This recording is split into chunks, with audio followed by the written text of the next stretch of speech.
Welcome class, this is Shreya and I am going to teach you microorganisms, friend and foe. This is the second chapter of class 8 science. Firstly, I'll tell you which topics we are going to cover in this chapter. First is our introduction to microorganisms. Second is beneficial to us. How microorganisms are beneficial to us.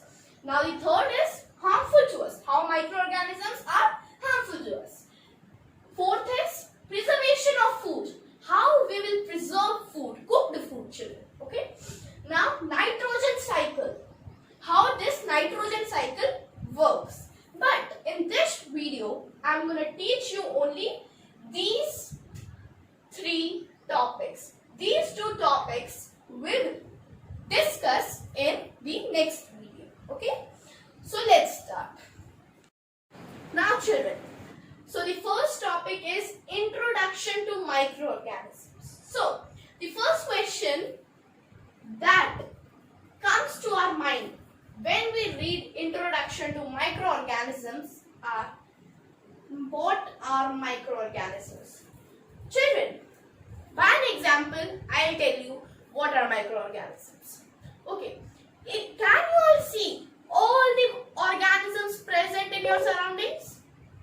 No, you cannot see every and each organisms present in your surroundings. Yes, there are such organisms too which are very, very small that we cannot see with our unaided eyes. Yes, we need a microscope to see them. Yes, children. So, that's only definition. The organisms which are microscopic and that we cannot see with our unaided eyes are only these microorganisms. Okay? Are you all clear with this microorganisms? What are they? Okay. Now this second question is, where do they live? Now children, microorganisms live everywhere. There is not a single place that they cannot be found. They live everywhere. For example, hot springs, ice and cold areas, underwater they can also live, and then deserts. So, if someone asks you where do microorganisms live, you can simply answer that microorganisms live everywhere. That's all. Okay? Now, microorganisms are classified into four types, children. Microorganisms are classified into four types. First is bacteria, second is fungi, third is protozoa, and the fourth is algae. Okay? Now let's study these four types of microorganisms in detail. So the first is bacteria. Bacteria always stays in a colony. What? Bacteria always stays in a colony. It cannot stay single. Okay? Now the examples of these bacteria are rhizobium bacteria. Now you all have heard this name, rhizobium. Yes? What is rhizobium bacteria? Rhizobium bacteria lives in the roots of leguminous plants. Yes? And what is its work? It changes or converts the nitrogen into compounds of nitrogen so that plants can utilize the nitrogen. Okay? Understood the work of rhizobium? Now the second example of bacteria is E. coli. Understood bacteria? Bacteria always lives in a colony and the examples are rhizobium, E. coli. Understood? Now let's come to our fungi. Fungi. Fungi is also a type of plant, children. What? It is a type of plant, but then it doesn't contain any chlorophyll. Chlorophyll is not present inside a fungi. Okay, so here I have written absence of chlorophyll.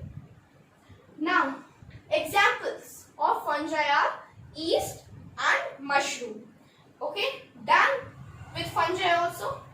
Now let's come to our protozoa. Protozoa is a heterotrophic. How it is a heterotrophic, children? Children, it depends on plants which are autotrophs. Yes. For example, us only. We are also heterotrophic. Yes. Similarly, protozoas are also heterotrophic. They depend on the autotrophs. Okay. Now the amoeba and paramecia.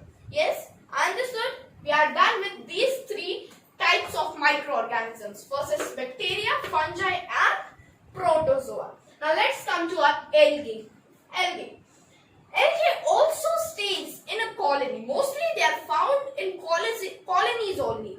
And it is also mostly found in water. That's why they are aquatic. Understood? Now the examples of algae are Spirogyra, then Volvax. Yes, understood?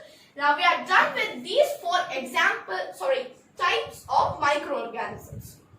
First, an introduction to microorganisms. What are microorganisms? We have learned that microorganisms are the organisms which are microscopic. Understood? Where do microorganisms live? They live everywhere. Now types are bacteria, fungi, protozoa and algae. Okay? Done, children. Now let's come to our next topic. Now children, let's study about viruses. Okay? Now viruses are also microscopic, but we don't consider it as microorganisms. But why we don't consider it as microorganisms? Because viruses always reproduce in the host cell. If it is outside the host cell, it behaves like non-living thing. That's why we don't consider viruses as microorganisms, children. Understood? Are you clear? Okay. Now the examples of viruses. I am telling you that viruses are always a villain. Okay? It cannot be a good thing. It is always a bad thing. Now let's see the examples too. Examples. Coronavirus. Yes. Nowadays, corona is spreading everywhere very quickly. Yes. Yes, it is very popular nowadays. Now the second is chickenpox. Chickenpox, we all know what is chickenpox. And polios too. So these are the three very dangerous viruses. Yes. So let's come to our second topic, which is how microorganisms are beneficial to us. Now children, let's study about how they are beneficial to us, how microorganisms are beneficial to us. So the first way is commercial purpose. Curd is made from this microorganisms only. Idli dosa, it's very tasty to eat. So, idli dosa is also made from microorganisms. Alcohol and wine are also made from microorganisms, children. Curd is made from lactobacillus. Similarly, idli and dosa is also made from lactobacillus only. Now, alcohol and wine are made from yeast. Lactobacillus is a type of bacteria and yeast is a type of fungi, children. Okay? So the next way is soil fertility. It breaks down the crumbs present in the soil. Means the microorganisms breaks down the crumbs which are present in the soil. Okay? The third is medicinal use. In the medical purpose also, microorganisms are useful.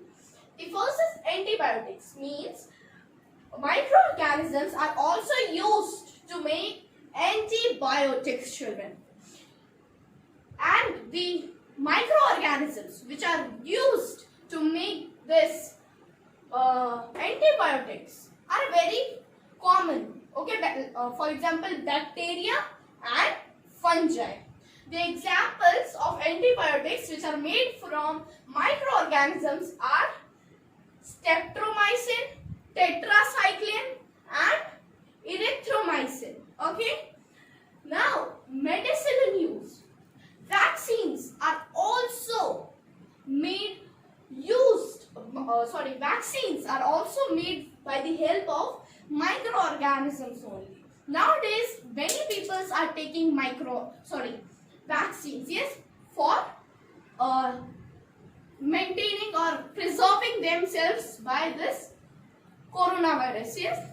So, let's come to our fourth way, that is cleaning the environment. How? How microorganisms are helping us to clean the environment.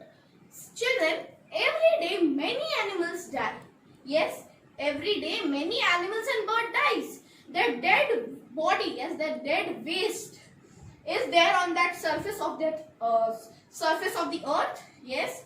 So microorganisms decompose that animal's body, dead body. Okay, they decompose. If there would no microorganisms, then the body, the dead bodies will not be decomposed, and we humans will not have any space to move or walk. So microorganisms are very useful in cleaning up the environment. Okay, children, we are done with our second topic, that is how microorganisms are beneficial to us. Okay, children.